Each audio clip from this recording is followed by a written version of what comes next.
Hi, my name is Zulymarie. Welcome to my channel. If this is your first time here, I have created a series where I'm reading the Bible. I have started from Genesis 1. We are now on Genesis 16. If you are interested in following along, there will be a playlist down below in the description box. I would love for you to subscribe and give me a thumbs up so that I know that you're enjoying these videos. Don't forget to hit the notification bell. That alerts you every time that I upload a video. And the Bible that I'm reading from will be listed down below. And we're going to begin with Genesis chapter 16, Hagar and Ishmael. Now Sarai, Abram's wife, had borne him no children, but she had an Egyptian slave named Hagar. So she said to Abram, "The Lord has kept me from having children. Go sleep with my slave. Perhaps I can build a family through her." Abram agreed to what Sarai said. So after Abram had been living in Canaan 10 years, Sarai his wife took her Egyptian slave Hagar and gave her to her husband to be his wife. He slept with Hagar and she conceived. When she knew she was pregnant, she began to despise her mistress. Then Sarai said to Abram, "You are responsible for the wrong I am suffering. I put my slave in your arms, and now that she knows she is pregnant, she despises me. May the Lord judge between you and me. Your slave is in your hands," Abram said. "Do with her whatever you think best." Then Sarai mistreated Hagar, so she fled from her. The angel of the Lord found Hagar near a spring in the desert. It was the spring that is beside the road of Shur. And he said, "Hagar, slave of Sarai, where have you come from? And where are you going?"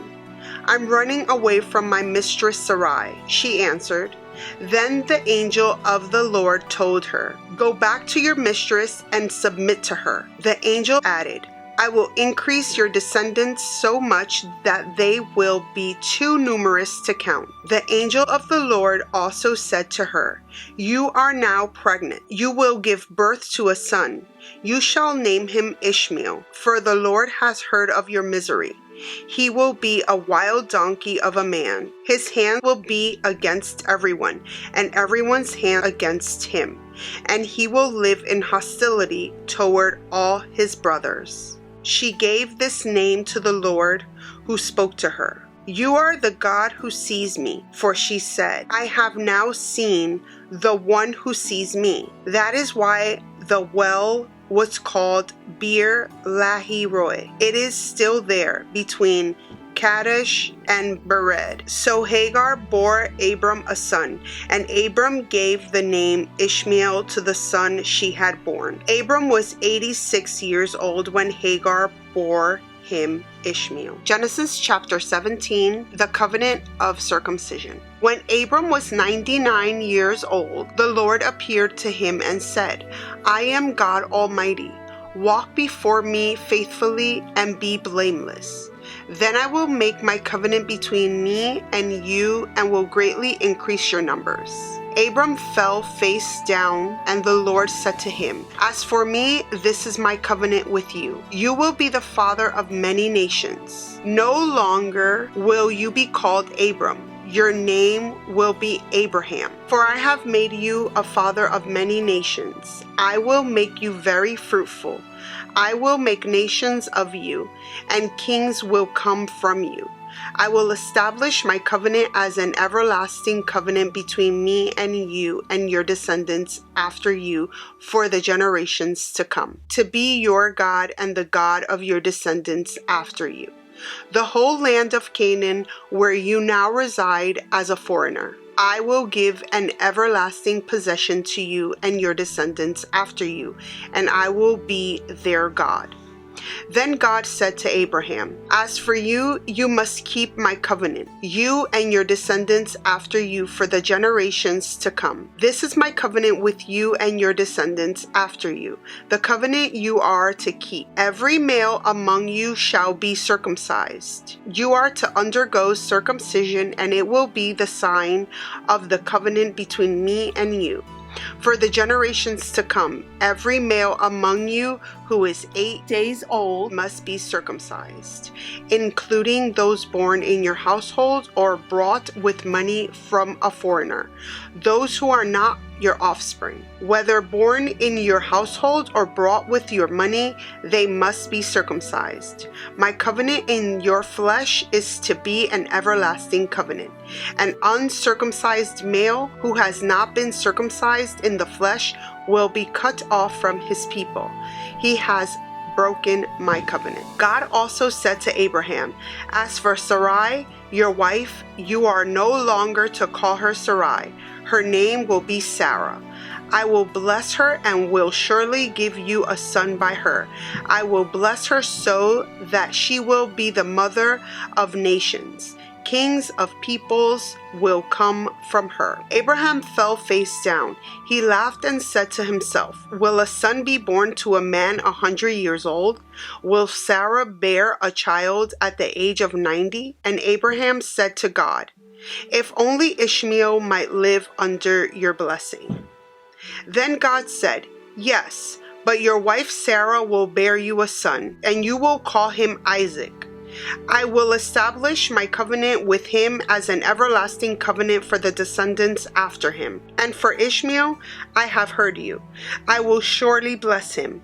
I will make him fruitful and will greatly increase his numbers. He will be the father of 12 rulers, and I will make him into a great nation. But my covenant I will establish with Isaac, whom Sarah will bear to you by this time next year. When he had finished speaking with Abraham, God went up from him. On that very day, Abraham took his son Ishmael and all those born in his household or brought with his money, every male in his household, and circumcised them, as God told him. Abraham was 99 years old when he was circumcised, and his son Ishmael was 13. Abraham and his son Ishmael were both circumcised on that very day, and every male in Abraham's household, including those born in his household or brought from a foreigner, was circumcised with him. Genesis chapter 18, the 3 visitors. The Lord appeared to Abraham near the great trees of Mamre. While he was sitting at the entrance to his tent in the heat of the day, Abraham looked up and saw 3 men standing nearby.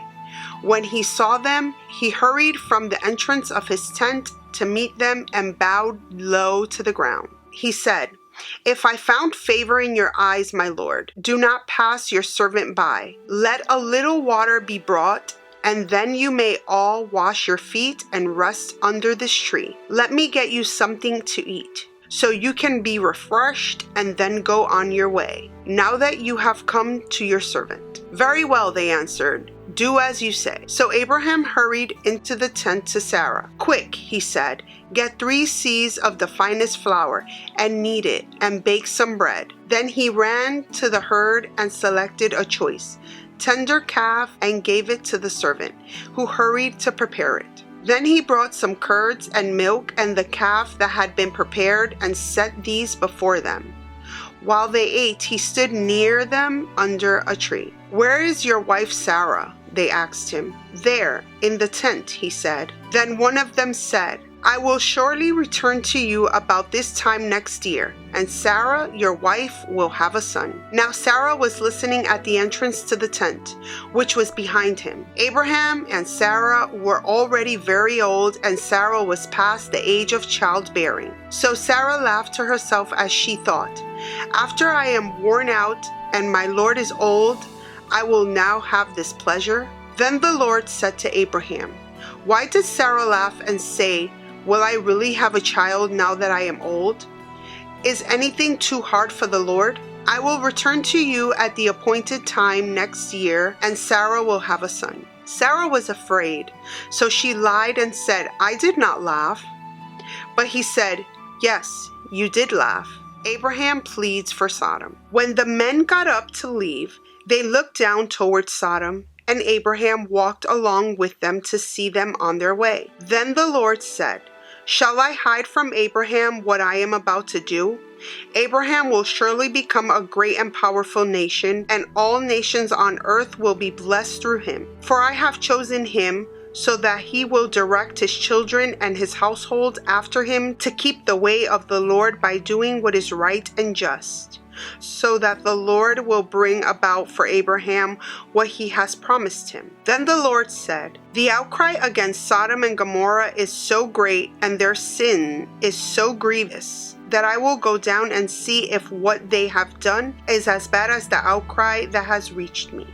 If not, I will know. The men turned away and went toward Sodom, but Abraham remained standing before the Lord. Then Abraham approached him and said, will you sweep away the righteous with the wicked? What if there are 50 righteous people in the city? Will you really sweep it away and not spare the place for the sake of the 50 righteous people in it? Far be it from you to do such a thing, to kill the righteous with the wicked, treating the righteous and the wicked alike. Far be it from you. Will not the judge of all the earth do right? The Lord said, if I find 50 righteous people in the city of Sodom, I will spare the whole place for their sake. Then Abraham spoke up again. Now that I have been so bold as to speak to the Lord, though I am nothing but dust and ashes, what if the number of the righteous is 5 less than 50? Will you destroy the whole city for lack of 5 people? If I find 45 there, he said, I will not destroy it. Once again he spoke to him. What if only 40 are found there? He said, for the sake of 40, I will not do it. Then he said, may the Lord not be angry, but let me speak. What if only 30 can be found there? He answered, I will not do it if I find 30 there. Abraham said, now that I have been so bold as to speak to the Lord, what if only 20 can be found there? He said, for the sake of 20, I will not destroy it. Then he said, may the Lord not be angry, but let me speak just once more. What if only 10 can be found there? He answered, for the sake of 10, I will not destroy it. When the Lord had finished speaking with Abraham, he left, and Abraham returned home. Genesis chapter 19, Sodom and Gomorrah destroyed. The 2 angels arrived at Sodom in the evening, and Lot was sitting in the gateway of the city. When he saw them, he got up to meet them and bowed down with his face to the ground. My lords, he said, please turn aside to your servant's house. You can wash your feet and spend the night and then go on your way early in the morning. No, they answered, we will spend the night in the square. But he insisted so strongly that they did go with him and entered his house. He prepared a meal for them, baking bread without yeast, and they ate. Before they had gone to bed, all the men from every part of the city of Sodom, both young and old, surrounded the house. They called to Lot, where are the men who came to you tonight? Bring them out to us that we can have sex with them. Lot went outside to meet them and shut the door behind him and said, no, my friends, don't do this wicked thing. Look, I have 2 daughters who have never slept with a man. Let me bring them out to you and you can do what you like with them. But don't do anything to these men, for they have come under the protection of my roof. Get out of our way, they replied. This fellow came here as a foreigner, and now he wants to play the judge? We'll treat you worse than them. They kept bringing pressure on Lot and moved forward to break down the door. But the men inside reached out and pulled Lot back into the house and shut the door. Then they struck the men who were at the door of the house, young and old, with blindness so that they could not find the door. The 2 men said to Lot, do you have anyone else here? Sons-in-law, sons or daughters, or anyone else in the city who belongs to you? Get them out of here, because we are going to destroy this place. The outcry to the Lord against its people is so great that he has sent us to destroy it. So Lot went out and spoke to his sons-in-law who were pledged to marry his daughters. He said, hurry and get out of this place, because the Lord is about to destroy the city. But his sons-in-law thought he was joking. With the coming of dawn, the angels urged Lot, saying, "Hurry, take your wife and your 2 daughters who are here, or you will be swept away when the city is punished." When he hesitated, the men grasped his hand and the hand of his wife and of his 2 daughters and led them safely out of the city, for the Lord was merciful to them. As soon as they had brought them out, one of them said, "Flee for your lives. Don't look back, and don't stop anywhere in the plain. Flee to the mountains, or you will be swept away." But Lot said to them, "No, my lords, please. Your servant has found favor in your eyes, and you have shown great kindness to me in sparing my life. But I can't flee to the mountains. This disaster will overtake me, and I'll die. Look, here is a town near enough to run to, and it is small. Let me flee to it. It is very small, isn't it? Then my life will be spared." He said to him, "Very well, I will grant this request too. I will not overthrow the town you speak of, but flee there quickly, because I cannot do anything until you reach it." That is why the town was called Zor. By the time Lot reached Zor, the sun had risen over the land. Then the Lord rained down burning sulfur on Sodom and Gomorrah from the Lord out of the heavens. Thus he overthrew those cities and the entire plain, destroying all those living in the cities and also the vegetation in the land. But Lot's wife looked back, and she became a pillar of salt. Early the next morning, Abraham got up and returned to the place where he had stood before the Lord.